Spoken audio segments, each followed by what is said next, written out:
Comigo aqui no estúdio, o colega jornalista Guto Tavares, boa noite. Boa noite, Pedro Notaro, colegas do estúdio, boa noite especial à audiência que acompanha pela TV Guarulhos e também pelas redes sociais. Manda aí, diga aí. Antivésperas de Páscoa aqui, né, Pedro Notaro? Ô, Pedro, chamar a atenção aqui para um problema que está acontecendo na região do Campo da Paz. Devido às fortes chuvas, abriu-se uma cratera ali numa das vias e as pessoas, especialmente que dirigem por ali, mas que não são da região, não enxergam o buraco. Pra você ter uma ideia, no sábado à noite, um veículo caiu dentro de uma cratera, foi engolido por uma cratera. E não sinalizaram? E a situação se repetiu na segunda-feira. Mas então, não no sábado à sinalizaram? noite, esse veículo aí já foi na segunda-feira. Ô, produção, me manda essas fotos aí no WhatsApp. Nossa Senhora, ninguém se machucou, tomara, né? Não, foi um ferimento leve, né? Assim, uma escoriação, alguma coisa assim. O que acontece? É uma região um pouco mais afastada da região central de Guarulhos, o Campo da Paz, fica ali entre Micail, Paraíso, Taboão. São Domingos, na região do Taboão. E às vezes, e nos dois casos, pelo que eu apurei, são motoristas por aplicativo. Então vai fazer a corrida, leva o morador. E aí, de repente, ali... Não, mas peraí, a prefeitura deveria ser processada por falta de sinalização, hein? Deveria. Porque aí acaba ficando prejuízo para o motorista, né? E cai ali, você vê que tem um pouco de água ainda naquela valeta, acaba danificando o próprio motor do carro. Então fica esse alerta para a audiência e também para as autoridades, para fazer no mínimo a sinalização e a manutenção. Urgente, né? Urgente. Ô, Guto, me dá um break aí, um intervalo. Alguns GCMs nos mandaram informações, cerca de 150 GCMs, segundo a tropa, estiveram lá no Bom Clima, protocolaram, acho que não sei se é no governo ou no Fácil, uma pauta de reivindicações e, pelo que eu apurei, parece que o presidente Tiziano americano, o presidente da Câmara, convidou uma comissão de guardas para conversar amanhã na Câmara Municipal. Vamos ver o que acontece, né? Vamos aguardar. Parece que integrantes do sindicato também acompanharam essa manifestação. É um momento onde começa a se tratar também sobre o reajuste salarial. Aliás, está atrasado, né? Dos servidores. Se ouve falar pouco, né? Acho que nada. O ano passado o Guti deu 0 em março já. Vamos ver. Precisa consultar o sindicato para ver como é que está a campanha salarial dos servidores, né? Tá certo. Importante. Será que vai dar 0 de novo? Não duvido, hein? Pedro, eu acredito que a economia ela não está deslanchando, né? Não está de vento em polpa, mas é preciso dar um reajuste salarial maior para o servidor. Essa é a vontade do servidor. Boa noite, tô ligado aí, Guto, direto de Porto Seguro. Tá lá em Porto Seguro, Roberto. Tá em férias lá em Porto Seguro, na Bahia, e está acompanhando o Radar de Notícias pelas redes sociais. Aliás, ele é uma das fontes aí que reclamou lá da situação do Campo da Paz, com os veículos que têm caído naquela cratera. Eu concordo com a Alexandra Geronaso. A saúde pública só será decente se os políticos usassem também. Concordo plenamente. Aliás, eu lembro e assim é para tudo, né? Para educação. Você sabe quem usava a rede pública de saúde? O Carlão Derman, quando era secretário de saúde. Ele usava a rede pública. Não sabia dessa informação. Verdade. Bom, é um gesto, vamos dizer assim, simbólico até, né? Porque, sinceramente, eu acho que todo cidadão e cidadã que tem uma condição de pagar um convênio, especialmente para os seus filhos, atualmente ele paga. E aí quando vem uma crise no sistema público, ou então a crise financeira, como foi a própria pandemia, uma crise econômica, muitas pessoas largam o convênio, não têm condição de pagar o convênio médico, migram para o SUS e aí piora ainda mais, deixa ainda mais sobrecarregado o sistema público de saúde. Eu me lembro, por exemplo, que a educação era muito melhor, a pública, do que a particular, né? Foi um erro ter permitido a educação particular, foi um erro. Eu não sei quando é que aconteceu isso, foi depois dos anos 80, né? Mas foi um erro. Pelo que eu observo era também, todo mundo junto e misturado. Por exemplo, os países de primeiro mundo. Boa noite, Maurício. Amanhã nós vamos nos encontrar para destravar aquela pauta lá. Um abraço aí pro doutor Daniel, farmacêutico. Hoje tive o prazer de almoçar com o Daniel. Ele foi candidato a vereador na última eleição, teve por volta de 800 votos. Bom. Tivemos conversando muito sobre o passado, o presente e o futuro, e ele colocando algumas posições em relação ao próprio governo, ele um pouquinho de decepção ali com o prefeito Guti, mas é um rapaz muito bom, que tem muito que contribuir aí com a política da cidade, e nós vamos continuar nos falando. Daniel, obrigado pelo almoço e obrigado pela audiência. Cadê o sindicato? Precisamos unificar servidores e não dividir. Sônia Souza. Concordo. Quem vai até o BS Bananal para fazer teste de Covid? Não entendi, ô TV Curupaco, o que você quis dizer? Você falava, Pedro, sobre a questão da educação ainda do ensino médio, e eu fui aluno de ensino médio de escola pública, o tempo Eu todo também. no Milton Sernac e depois ali no Antônio de Ré, no Bom Clima. Na minha época, que já é recente, já não estava bom. Eu te confesso a você, a audiência do Radar de Notícias, boa noite para o Kleber. Eu cheguei à faculdade aos 22 anos para cursar jornalismo e tive que fazer aulas de reforço para aprender a usar crase, por exemplo. Crase é uma coisa complicada. Mas você tem que aprender isso no ensino médio. Isso eu né? sei, O professor mas... na faculdade falou, pô, isso aqui você tinha que ter aprendido no ensino médio. Então... crase, até professor erra, já vi. Mas tem muito... Bom, aí se for só isso, tudo bem. Mas não é só isso, não. Bom. O ensino médio hoje, nas escolas públicas, embora eu conheça alguns professores, converso muito com muitos deles, mas se a gente for comparar com as escolas particulares, está defasado. Sim.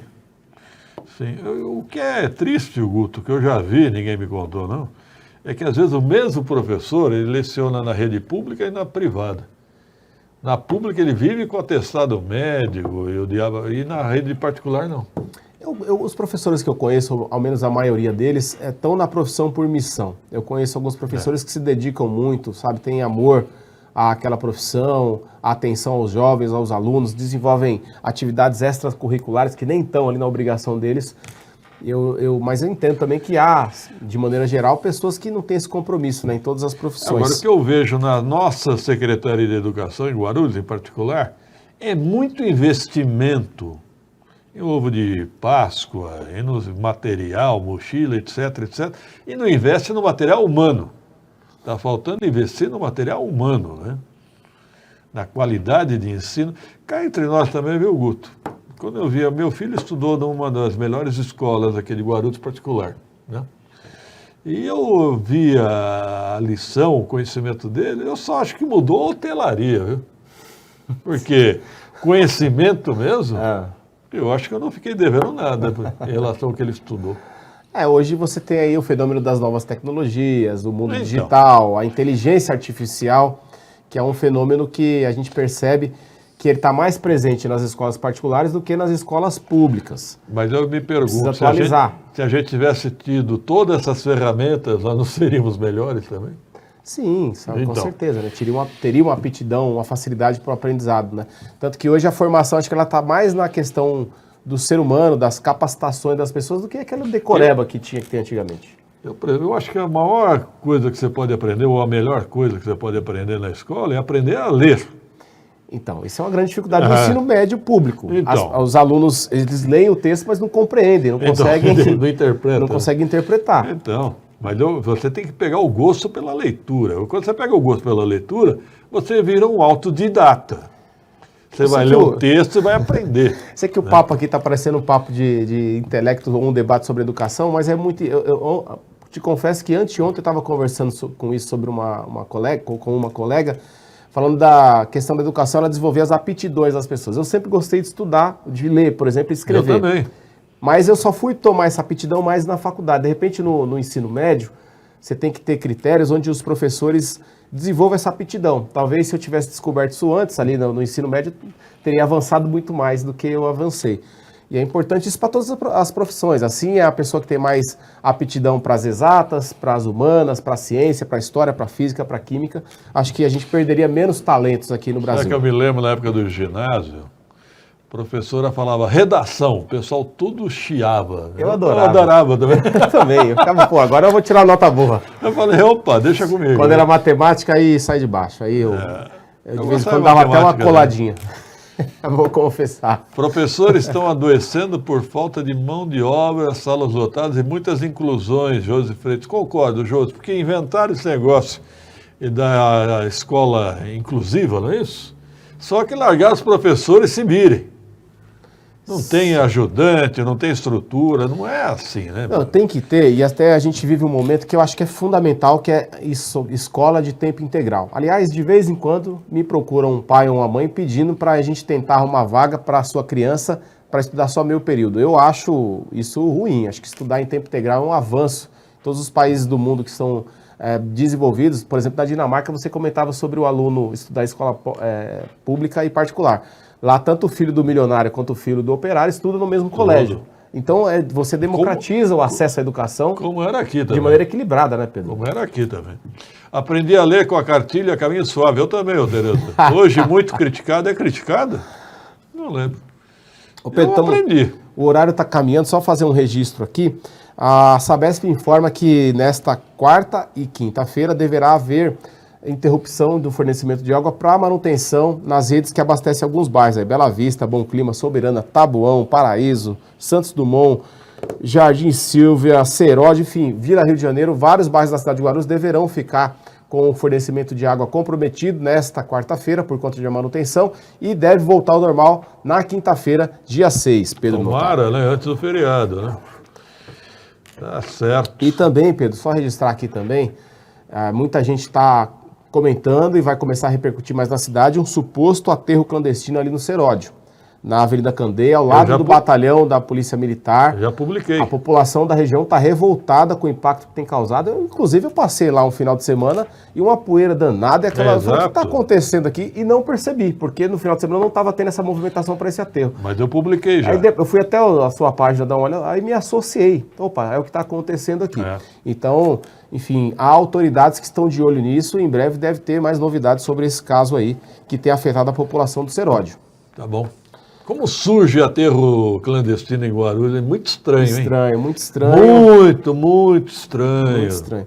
E, aliás, ontem eu assisti, só para finalizar aqui, assisti o Radar de Notícias, a entrevista com o Rabi Calil, e você comentou sobre o Silvan, que o Silvan teria se convertido. Foi eu que passei a informação. Foi você, o Silvan, ele está realmente bastante engajado aí no campo evangélico e está convertido, está participando bastante das questões evangélicas aí da cidade. E da política meio se afastou, né? Sim, mas não totalmente, né? Não?